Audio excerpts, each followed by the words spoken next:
Welcome back to Yang Daily. I'll be your host, Alex Cheney, bringing you all the Yang news you need to live your life right. Lots to get through today and lots of action items. Let's dig in. The organization Voter Choice for Massachusetts is gathering signatures for an online petition to get ranked choice voting on the ballot. They've collected 110,000 and are about 13,000 away from the goal. They expect to break the record for most signatures in Massachusetts history. If you live there or know someone who does, help them out. Remember that this weekend is the Big 619 weekend for BLM protests across the country. You can follow the link below to their website where you can find or create events, view the demands, or donate to the cause. Also, text the word DEFEND to 90975 to keep connected. That number is in the links. The Poor People's Campaign, our fellow UBI advocate organization, hosted a call yesterday in which movement artist and cultural organizer David Solnit gave tips on making window signs, sidewalk chalk messages, repurposing yard signs, and more. Link below.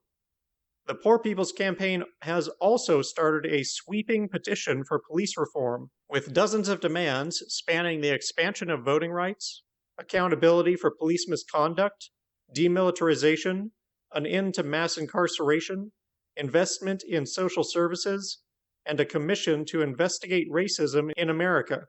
Link below. Meanwhile, in South Carolina, Jamie Harrison is making unprecedented progress in unseating Lindsey Graham, keeping pace with him in both fundraising and polling.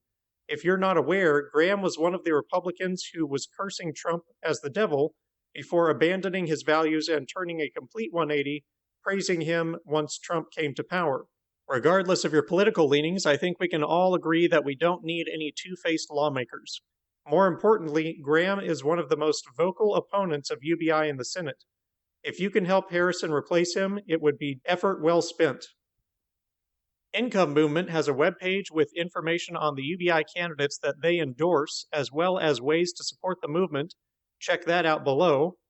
The Supreme Court rejected a handful of cases challenging qualified immunity following their rejection of many similar cases in May, indicating that they have no interest in revisiting the issue.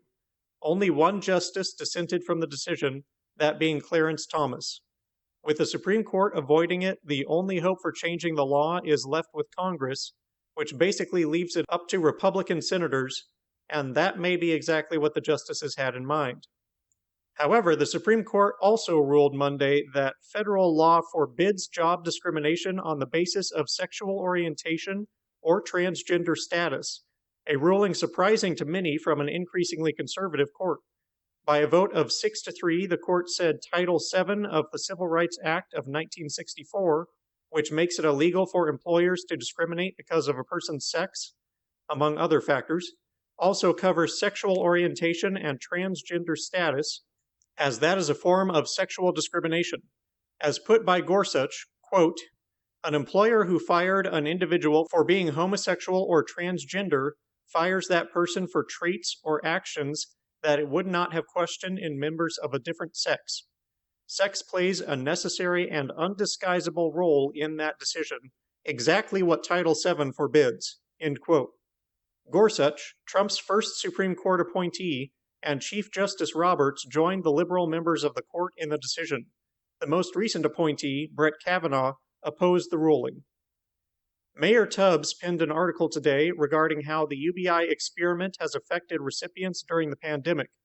He says, quote, "Data from February and March 2020 highlight how receiving unconditional cash has enabled people to follow stay-at-home advisories. One recipient, Tomas, has been receiving a guaranteed income of $500 per month since February 2019. He's used this unconditional cash on food, rent, and other bills. He's also leveraged the income floor to give back to his community by providing free car repair services to essential workers and donating supplies to his local fire station. Economic security is, in and of itself, a pandemic, compounded this year by COVID-19. But next year it will be an earthquake, a flood, or another disastrous fire season. And again, it will be those already most marginalized who are most affected. We must weather this crisis and emerge from it better by implementing a guaranteed income.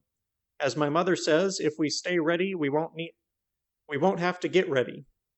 Economic insecurity isn't a partisan issue. It's not East Coast versus West Coast. It's not us versus them. The last economic disruption of this scale was met by a radical extension of the social safety net. This is our New Deal moment, and we must meet the demands of the time by updating our social contract and implementing a guaranteed income. End quotes. Apparently no one told Tomas that he's supposed to stop working once he gets free money, much less provide his services free of charge. I think we could see a lot better quality of work in a world where people can afford to work for free on what they really care about. His point on emergencies is also well taken. When isn't there an emergency of some kind going on in this country? If you want to hear more about George Floyd, audio logs have been released showing that a dispatcher was very concerned about what was happening and tried to get a supervisor to intervene, but was obviously unsuccessful. Link below. Men's Warehouse could be the next big retail chain to file for bankruptcy, joining names like J. Crew, Neiman Marcus, and JCPenney. Hertz also announced that they expect their own stockholders to lose everything. Jon Stewart has emerged from the shadows to announce his new movie and give an interview with the New York Times. He has written and directed Irresistible, a political satire about a small Wisconsin town that becomes engulfed in a political spectacle when a Democratic strategist and his Republican counterpart become fixated on the larger symbolic value and bellwether potential of the local mayoral race.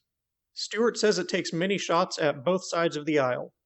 He also had many insights into modern society in his interview, such as saying that the root of the policing problem is the society we've created that contains a schism, and we don't deal with it because we've outsourced our accountability to the police. The interview is far too long and holds far too many valuable points for me to review here, so I will just suggest that you read it yourself and recommend that it's worth your time. Scott was interviewed by Andrew Keene on his podcast, The Keene On, where they discussed UBI in general.